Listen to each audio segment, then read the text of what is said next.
All right. Welcome to another edition of Shabbat Lounge. This is Matt, And Jake here. and feels like it's been a minute, but in reality, I guess it hasn't. But Yeah. good to see you, Jake. Good to see you. I And guess it all depends on when people show up to listen. that's right. That's right. And back by popular demand, you can see our face. That's right. So, hello to all. And Jake and I have been busy doing lots of things, and in my life, I have having children, and so we went from one grandkid to three grandkids from January to February. Um, our nest grew. Yeah. That's big news, big excitement. Yep, and then and if you hear the wind, if you hear noise in the background, we have this crazy wind happening tonight. So we got a 50, 60 mile an hour wind blowing. That's right. So, in fact, I was sitting here earlier going, Jake, what is that sound? Yeah, we thought the planes were flying over and the AC was cranked up. Sounds like they're doing a engine test or something right here. Yeah. So, well, Jake, what are we talking about today? So today, with the understanding that there's always new people coming in and new audience and everything, I think some people more more with more time into this have probably studied this out a little bit. So, but we're gonna look at Romans 14 because I don't think you can look at the basics too often. Romans isn't really a basic book, but the theory behind what's going on here is going to be pretty basic, and it should be generally one of the first arguments you hear when you come to Torah is going to bring you to this section. So if you haven't seen this issue come up before, now's your chance to kind of hear some back and forth about thought processes as pertains to Romans 14 and how a lot of people will drive you to this to say, well, no, the law is done away with, and Romans 14 shows it. So we'll kind of go through this a little bit. Okay. So you want me to read? Sure. So Romans 14:1, and we're reading from the King James, says, Him that is weak in faith receive ye, but not doubtful disputation. For one believeth that he may eat all things, another who is weak eateth herbs. Let not him that eateth despise him that eateth not, and let not him which eateth not judge him that eateth. For Elohim, for Yahweh hath received him. Who art thou that judges another man's servant? To his own master he standeth or falleth, yea, he shall be holden up, for Yahweh is able to make him stand. One man esteemeth one day above another, another esteemeth every day alike. Let every man may be fully persuaded in his own mind.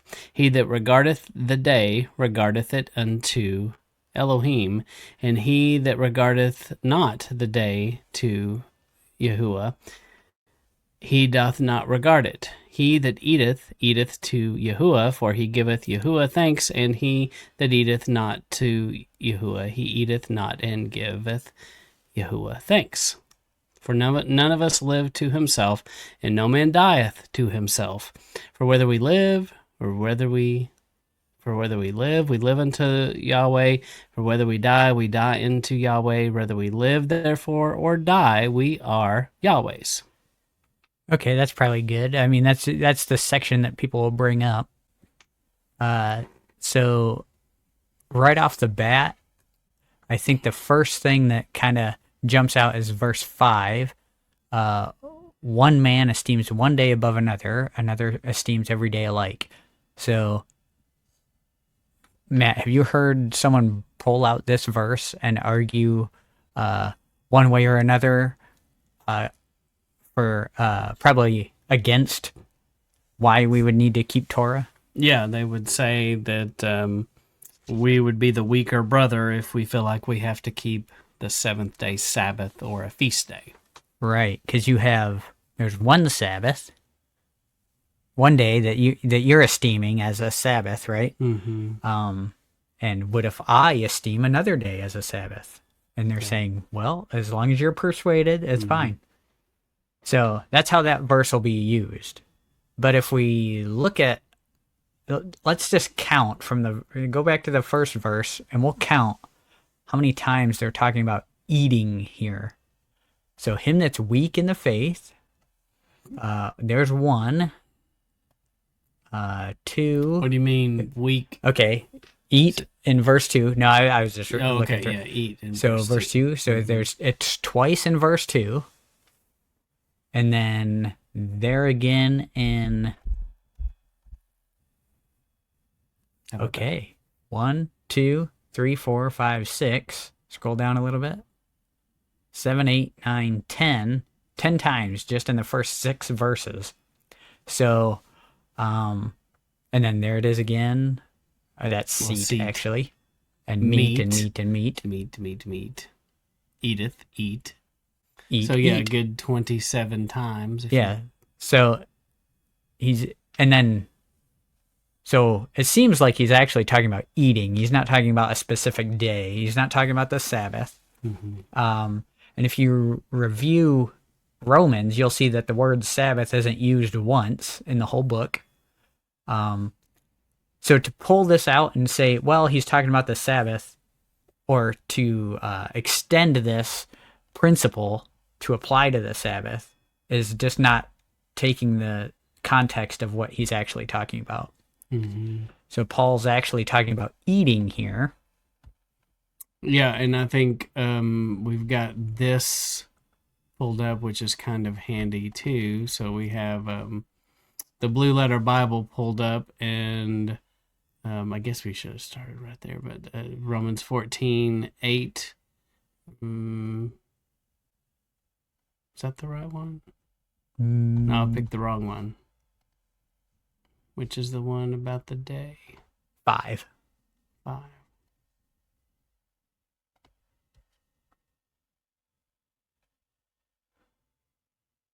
Yep. So he esteems one day, Hemera.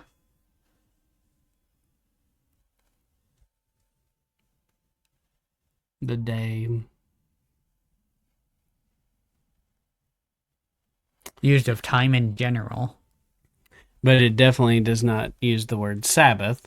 Right. But I think you're right. Many times people say that that's what it means, but just saying during the day, you don't eat at night, I guess. Most people, when you're asleep, I don't recommend that. You might asphyxiate, or you might aspirate food in your lungs, and that's bad. Yeah. So, yeah, don't eat in your sleep. And I think it's more implying that kind of language. But I don't know. It one man esteemeth one day above the other. So what are you saying that means then, I guess? So another principle that a fairly common verse to look at. We didn't pull this one up, but and I don't remember the address for it. But you remember when the Pharisee said, "Well, I fast twice a week." Right. Right. Mm-hmm. So this to me is more talking of eating meat sacrificed to idols and days that you choose to fast, because you have, if you scroll up a little bit, yep, I can see that. You have someone who's eating and then someone who's not eating, right? Verse 3 there, let him that eats despise him that doesn't eat. So you have a day where the Pharisees had determined, oh, these are the days that we fast, and I am super special because I do it twice a week. And so this is kind of the topic that's being discussed here. Yeah, no, I think that's fair. So yeah, we challenge you to look up what we just said, and the one reason we do this is we try to show you some tools so that we firmly believe that when you study Scripture, you and I both, we don't have to go listen and do just because somebody says so. we should be able to read this book for ourselves and understand it. Right. And it helps, it helps to know kind of these tricks of looking at the original language and seeing that they don't use Sabbatone here. And that would change it completely, but that's not what they're saying here. And I think you're right, to read this in context and think about what it's talking about. Right. And I think another place we're going to go here is going to parallel this pretty well. So here he's talking to the Romans, right? And now if we go to 1 Corinthians 8, we're going to see that he's talking to a different group of people, but he's giving basically the same message. And in some places, he'll even use the same verbiage. So, and that's 1 Corinthians 8. Well, if we need to, we'll pull it up in the blue letter, but there it is. Okay. Let me switch here. Okay. All right. So 1 Corinthians 8 says, "Now as touching things offered unto idols, we know that we all have knowledge. Knowledge puffs up, but charity edifies. And if any man thinks that he knows anything, he knows nothing, yet as he ought to know. But if any man loves Elohim, the same is known of him. As concerning therefore the eating of those things that are offered and sacrificed to idols, we know that an idol is nothing in the world, and that there is none other Elohim but one. For though there be that are called gods, whether in heaven or in earth, as there be gods many and lords many, but to us there is but one Elohim, the Father, of whom are all things, and we in him, and one Master, Yeshua Messiah, by whom all things, and we by him. Howbeit there is not in every man that knowledge, for some with conscience of the idol unto this hour eat it as a thing offered unto an idol, and their conscience being weak is defiled. But meat commendeth us not to Elohim, for neither if we eat are we the better, neither if we eat not are we the worse. But take heed lest by any means this liberty of yours become a stumbling block to them that are weak. For if any man see you, which has knowledge, sit at meat in the idol's temple, shall not the conscience of him which is weak be emboldened to eat those things which are offered to idols? And through thy knowledge shall the weak brother perish for whom Messiah died. But when you sin so against the brother and wound their weak conscience, you sin against Messiah. Wherefore, if meat makes my brother to offend, I will eat no flesh while the world stands, lest I make my brother to offend." So there's so much in here, but if you look down, scroll down to, keep going a little bit. Oh, verse 8, I think. It's same exact verbiage. Remember, meat here is just food. It's not necessarily speaking of specific meat. But food commends us not to Elohim, for if we eat, we are neither better, or if we don't eat, we're neither worse, right? So here, this whole context is meat sacrificed to idols. So they would go into the market, and everyone would be having their cults and their false religions and their rising up to play, as it were, and bringing the meat from that ceremony out and selling it at the meat market, right? Mm-hmm. And so here he's saying, we know that the idol isn't really a thing. We all know that it's just someone making something up in place of Yahweh. And so you know it's not a thing, and I know it's not a thing. That guy over there, he doesn't know it's not a thing. So when I go to the market and I get meat that has been sacrificed to an idol, and I eat it, and he sees me eat it, he's going to associate that with me praising this idol as a thing. Mm-hmm. Now, there is a command not to eat meat sacrificed to idols. But this is working on a case, you'll see also in that same area where it talks about not eating meat sacrificed to idols, you'll see it talk about if you know that it's sacrificed to idols, don't eat it. Refuse it if someone offers it to you. But if you don't know, just eat it, because It's not a thing. That's right. And this is a situation where they didn't have grocery stores. They didn't have HEB around the corner. And if you're not from Texas, you don't know what HEB is, and it's okay, but you should know. Yeah. But so they'd go to these markets, and people are just selling their meats. And, you didn't really know where that came from, kind of like today. Yeah. So we don't know what's been done. We don't know on especially chicken and things like that. If we grew it here, shipped it to China, and they cut it up and froze it and shipped it back to us, we wouldn't know. Right. They're supposed to tell you, but then I think they changed the rule and they don't have to tell you. So I mean, and really, if we have food like that, there is really no telling what someone else might do or say over that food. Right. They could have offered it to something. Exactly. We don't know. Exactly. So, but if we go and we know that it's been offered up for food, I think that is different, and we're not supposed to eat it. But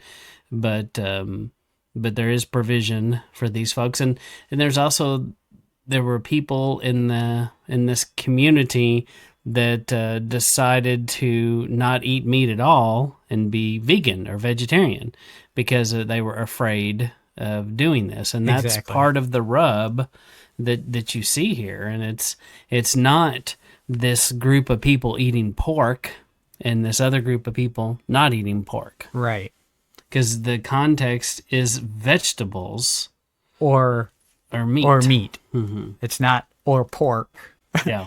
So that was a good point you brought up, and I'm glad you did, about there were the vegetables that we saw in Romans 14.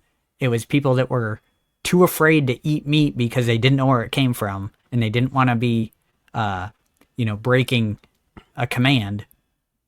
And he doesn't say that's bad. Right.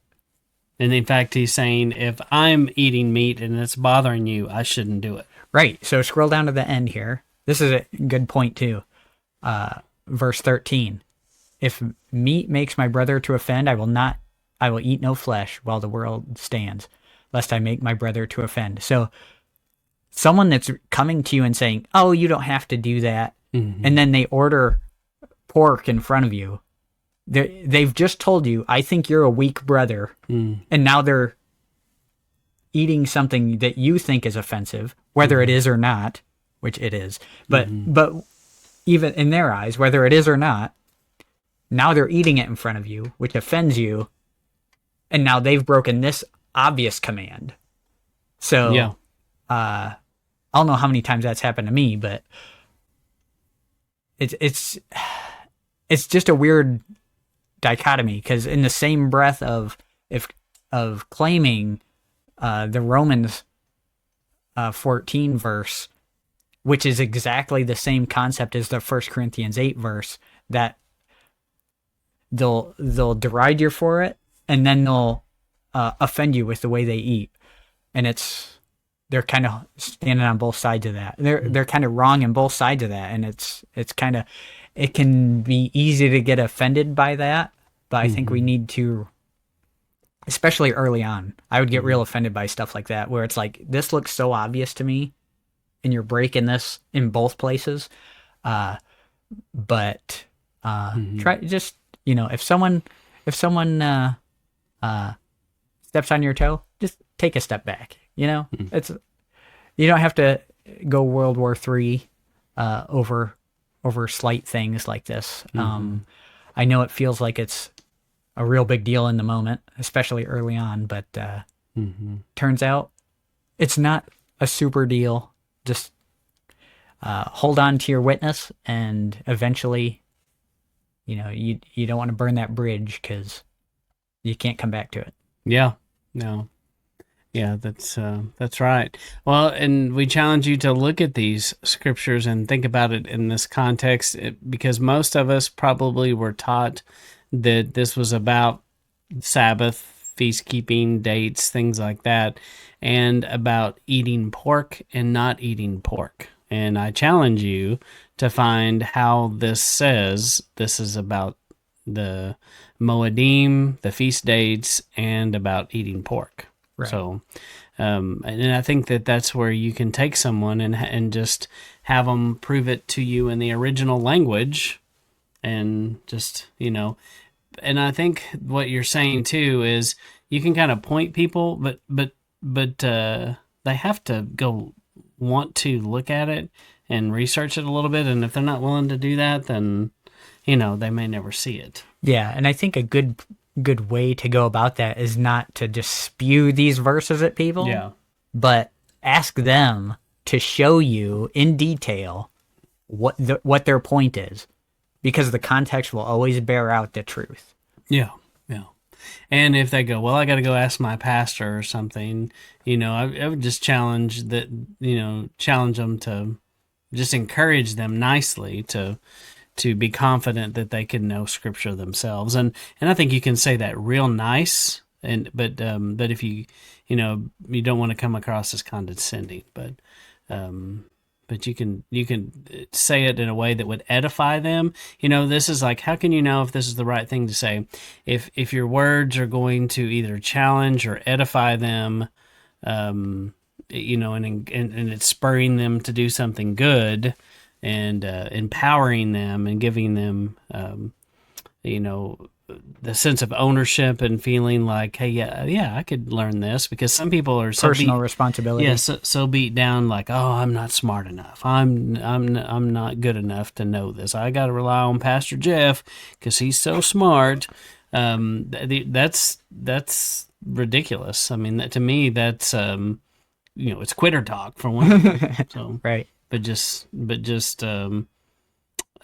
yeah, on a note with that, typically someone who's bringing these verses up to you, if they're typically they're going to be puffed up enough, as this first verse is that's saying, what I was going to get that at. Yeah. they're not going to necessarily say, well, let me see what my pastor says. Mm-hmm. They'll be, and I think this is just a human reaction is, you challenge someone to, oh, well, show me exactly what you're talking about. I might be prideful enough just to show you. Mm-hmm. And then when I show you, I got egg on my face because it may not work out the way you thought sometimes. So pride can kind of backfire on people. Yeah, I was kind of curious what that word was in 1 Corinthians. Let me go back to it. 1 Corinthians 8:1 about charity. So I was curious to see if we apologize if you hear the wind whistling, but that's just crazy wind that we're having springtime in Texas. So the charity scripture, I was trying to figure out about what that is. Agape. Huh. That's interesting. So you look at that word charity and you don't think love, but agape is a version of love. But it also involves benevolence. Yep. Yeah, showing affection to others. Yeah. Oh. There you go. That's better. So that's looking at the Strong's on the word agape there. So, and so, what does that mean? Well, I think that means that I think we're guilty of this in the Torah community. We can definitely be puffed up with our own pride and think we know a thing or two. And he's basically, to me, I read this, that, going out and doing good works for other people kind of help you, it benefits you and kind of helps keep this knowledge in check. Right. Because you can know all this stuff, but if you walk by the guy on the side of the road that needs help, what good is it doing you? Yeah, and we talk about that a lot at in our fellowship group about, when we have fellowship and we're learning and iron sharpening iron and all these things, and we have all these ideas and we go listen to Torah teachers and, we can gain all this knowledge, but if we just hold on to it, it does nothing for us. The point is to use it to walk our lives out in the way that Messiah would walk and be an example to those around us. So, Well, and don't you think in verse 2, one way to translate this is if you think you know something, the more you know, you realize you don't know. Yeah. And I think that's true. I think that if you're honest and you examine scripture, if you're honest with it, you realize, the more you know, the more you don't know, the more questions you have, the other things you find.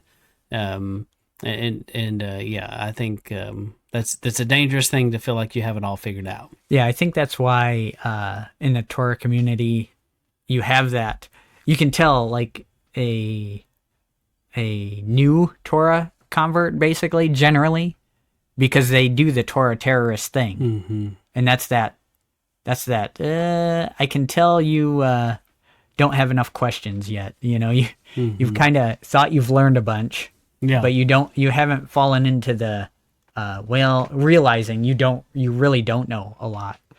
And I know that's kind of how it happened for me anyway. Yeah. All right. What other thoughts you have here, Jake? That's about it. I mean, if we can go back to Wow. Romans 14 just to kind of put a bow on it. Yeah. So people bring this up to but let's see, him that is weak in the faith receive you, but not to doubtful disputations. So one of the things that I bring up whenever I hear this, because people say, well, see, we're just not supposed to even argue about these things. It's like, well, hang on. The Torah, I don't doubt that that's perfect and righteous because the Bible said it earlier. You know what I mean? It's not a doubtful thing. Mm. This is a meat sacrifice to idols. This is a fasting. So it's not even, when to fast. It never specifically says when to fast. No, it doesn't. So that would be a doubtful thing that people are arguing about. Mm-hmm. What it does say is when Yeshua talks about it, he says, don't look, like A you're gift down, horse in the mouth. yeah, down in the mouth when you're fasting and look bad and sad, Right. like the hypocrites do to get attention. Right. You just live your life and it shouldn't be obvious necessarily. Right. So if Messiah came up and was like, well, are you not sure? Is it like if this was actually about eating pork or not eating pork, where's the doubtfulness in Scripture about that? Scripture is clear. Remember, they didn't have the New Testament here. They're looking at Old Testament Scripture, and they're going to say, well, no, he clearly says, don't eat the pigs. Yeah. That's not a doubtful situation. Yeah, it wasn't even in question, and I think people forget that, because we put our lens on it, and they didn't have that lens yet. Yeah. So, that's good. Okay. So just read through this yourself and get the context of it, and you'll understand more what is actually being said here. And you'll never go wrong if someone brings up a sticky wicket, as it were, to fall back to what's the context of what you're talking about. Yeah. And don't be afraid to put it on them. You explain your thought process. Because it doesn't make sense to me. And then people tend to get scared when they have to do the talking.